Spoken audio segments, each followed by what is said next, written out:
Hello, and welcome to ABOUTGH.football. Here we break down the major trending topics in Ghanaian football and beyond. My name is Efson, and today I'm going to talk about a super clash that happened over the weekend. Hearts of Oak and Asante Kotoko renewing their historic rivalry, and this game was very exciting. I was there at Accra Sports Stadium and I witnessed this for myself, and I'm sure if you witnessed it, a lot of the things I'm going to say today, you're going to either agree or disagree. I'm sure that you agree with me for most parts. But let's start it off. What is the super clash? When someone says the super clash, what comes to mind? And for the super clash, it's a long history behind it. This is a football rivalry that has been going on for decades. Hearts of Oak, the oldest club in Ghana, formed in 1911, and Asante Kotoko formed in 1935.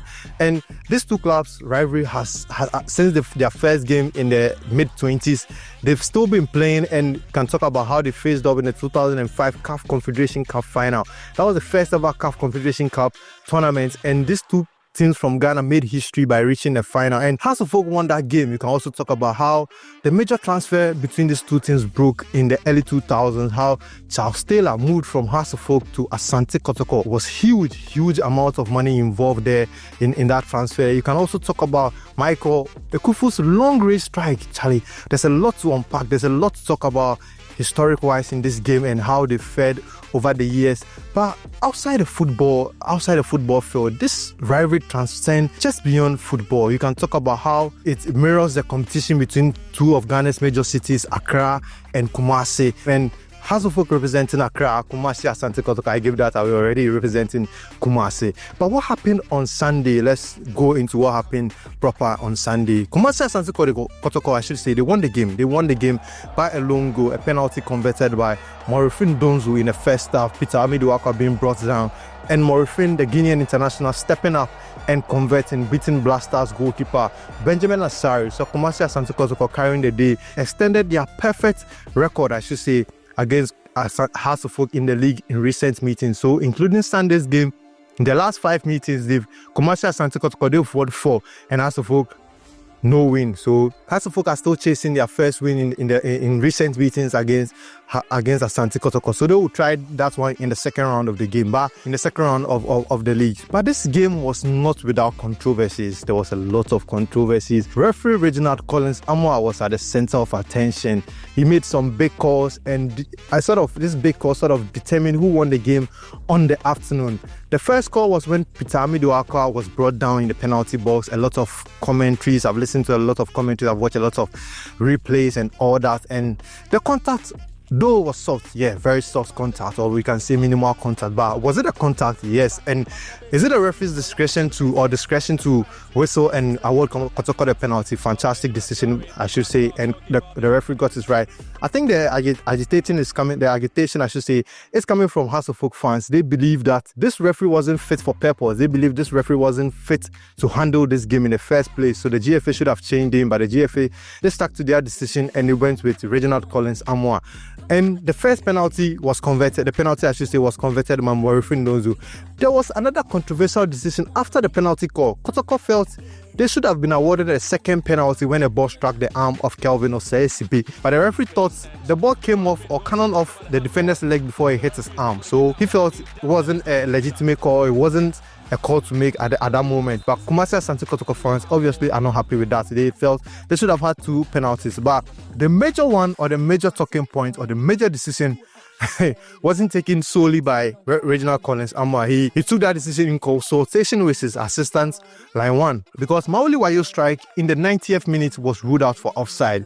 And Maoli Wayo, if you look at the replays, was coming in from an offside position, and the referee had the right to whistle, and the linesman had the right to raise up his flag. But Hearts of Oak fans, or Hearts of Oak, the technical team and all that, were not happy with that decision. They felt the referee on the day robbed them of a valuable point, or robbed them of their unbeaten record, because the defeat meant that their unbeaten start to the season had been squashed or had been chalked off. But Kumasi Asante Kotoko, on the other hand, maintained their unbeaten run or unbeaten start to the season. But let's look at the tactics or the tactical aspects of the game. Kumasi Asante Kotoko will go in for a 4-1 or a 4-2-3-1, I should say, a 4-2-3-1 formation, and leaving Morifin Donzu at the top. Morifin wasn't expected to start because this is a game that was built for the return for Kwame Opoku, the striker who has been out injured for a while now. Since the first game of the season, he's not played, and they were expecting him to be back, but he couldn't recover in time. So Morifin, in the absence of Albert Amoah, comes in and he played a perfect game. His hold-out play was brilliant and all that.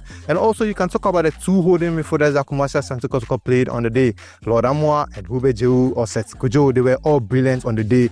And the defenders were exceptional, especially the man of the match, Samba O'Neil, the captain of the side. This is a player that I think is running leaps and bounds. Coming in, Asante Kotoko, a bit of the fans were not confident in him. They felt another import that wasn't coming to deliver as the previous ones have done. But Samba O'Neil, the Congolese international, has come in and he settled really well. He's now the captain of the side. He plays with a lot of confidence. He played with a lot of maturity. And on the day, he was deservedly named man of the match. But what did Hearts of Oak or Didi Dramani do? He went for a 3-5-2 formation. I think that was where he lost the game, because for a game of this magnitude, he sort of went with wingers, sort of tried to play the game or tried to win the game from the wings. But Asante Kotoko's plot or Asante Kotoko's plan nullified Hearts of Oak's wing backs attack, because if you have Peter Amidu Akwa and Saka Dauda breathing down your neck as a wing back, you are going to struggle. So that 3-5-2 formation backfired massively for Didi Dramani. But in the second half, that's where I would say the game was a game of two halves. So Kotoko's 4-2-3-1 formation worked perfectly in the first half. And when Didi Dramani tweaked things and when he changed things and switched to his normal or a typical 4-4-2 formation or a 4-3-3 formation, you could see Hearts of Oak came in strongly in the second half, and that's why they felt aggrieved, they felt peeved, they felt sad, they felt sad that they deserved a point from this game. And that leads me to my next one and the coach's reactions. What did Masoud Didi Dramani say? As he said they didn't deserve to lose this game and that they've taken a lot of lessons from this game. So the second point that he makes is what I will congratulate him for. He taking lessons from this game.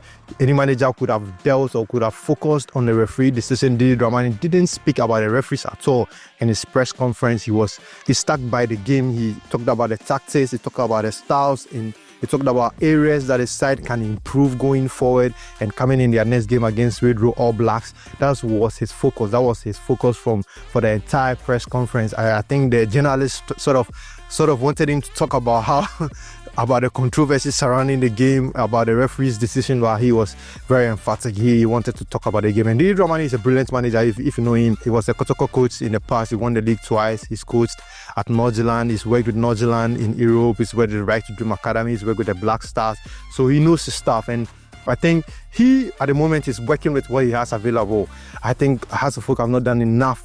They did not do enough in the transfer market when the transfer window opened. I felt they should have gone in and brought in a proven striker. Someone like Faisal Chewate would have been a perfect option for a club that's struggling in the past 2 seasons to score goals, and this season alone, we are seeing how their lack of a potent or a lethal striker is affecting their play. They scored just 8 goals. That's not the best for a club who wants to win the league. But what did Karim Zito say, the Kotoko manager? He was very excited. He said after the Heart of Lions game that he felt this was a point drop and he needed to make amends for that. And he feels beating Hearts of Oak is enough amends make, and he's giving the fans a perfect gift to celebrate. And he was very excited about the fact that his players weren't complacent, because between the two clubs, I feel Kotoko have had a lot of exposure in recent times. And even this season alone, they played in the CAF Confederation Cup. Although it was an embarrassment, they being trashed by Wydad Casablanca, but they've learned a lot. They've picked up a lot of experience from that competition. So Zito was very happy with how his side managed the game, their level of focus and discipline. But let's move on to, from the coaches' reactions, who were the star players? And you see me waxing lyrical about Samba O'Neil, and he was the best player. He was deservedly named the man of the match. He was everywhere on the field, especially in defense. Anytime Hearts of Oak had an attack or had a sniff, he was there to nullify any threat. So because of Samba O'Neil's exploit, and Heriansu, notable mention, the centre-back pairing for Asante Kotoko, Mohamed Kamara had a field day. There was just one shot that he had to deal with, and he held the ball in a way to tell the fans, or to tell everybody that I'm having a full day. I've not been tested enough. Nobody's testing me. There's not been any shot on target from Hearts of Oak. So that was it from the best players, the rising stars. But what does this result mean in the league? For this result, for Asante Kotoko, is a huge morale booster. And a huge morale booster in the sense that Right now, they are unbeaten against Hearts of Oak in the last 5 competitive meetings. So, huge one for them. And they will be confident going into the season. They will be confident. This is early days in the season. You can talk about how this will not alter or will not change a lot in the season. But for Kumasi Asante Kotoko, they will be hoping to build on this because currently they have 5 points addressed to the top spot. And this is the side that have 3 outstanding games to play. So should they win all their 3 outstanding games, then they will be cruising to the league title. But for Hearts of Oak, I'll stick to, or I'll go with the tangents that Didi Dramani went with, talking about how there are areas to improve. Obviously, they have a lot of areas to improve. And one key area is the attacking department, because if they want to win the league, then they need to be lethal. Hearts of Oak play one of the best footballs. There are clips, you've seen clips of them passing the ball around, the tiki-taka style, high pressing and all that. But you have to finish the ball. When you are in front of your opponent's goal, you have to finish, you have to score. Hamza Issa is their top scorer this season. He scored just 2 goals. And Hamza Issa is not someone that I think Hearts of Oak can bank on. In mid-season, the transfer window opens. I expect them to go into the transfer market and bring in a notable signing. They have to complement this team because Didi Dramani at the moment is working with what he has, but they need more lethal. They need a more lethal forward. They need lethal strikers to sort of accomplish whatever they want to achieve this season. But what are the fans saying from the rising star or the best players from the game? What are the fans saying? Hearts of Oak fans obviously are not happy with the officiating on the day. They feel, I listened to one fan and he was saying this is the 3rd time that Reginald Collins Amwa has robbed them of maximum points. But I sort of disagree with him, but I'm not here to pass judgment. I'm here to just break things down for my audience and viewers. So the Hearts of Oak fans are not happy at all.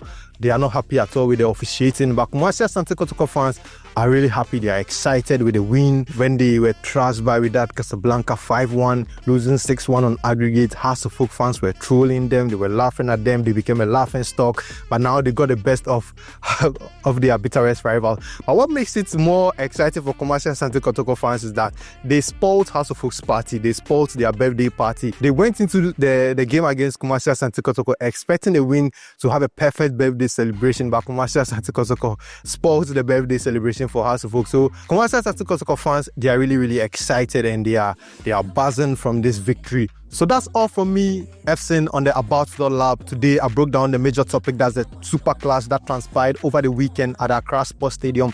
Kumasi Asante Kotoko carrying the day. And next week, I'm sure there will be another exciting topic and I will be breaking down everything to you. Don't forget to like and don't forget to also subscribe to this channel. Thank you.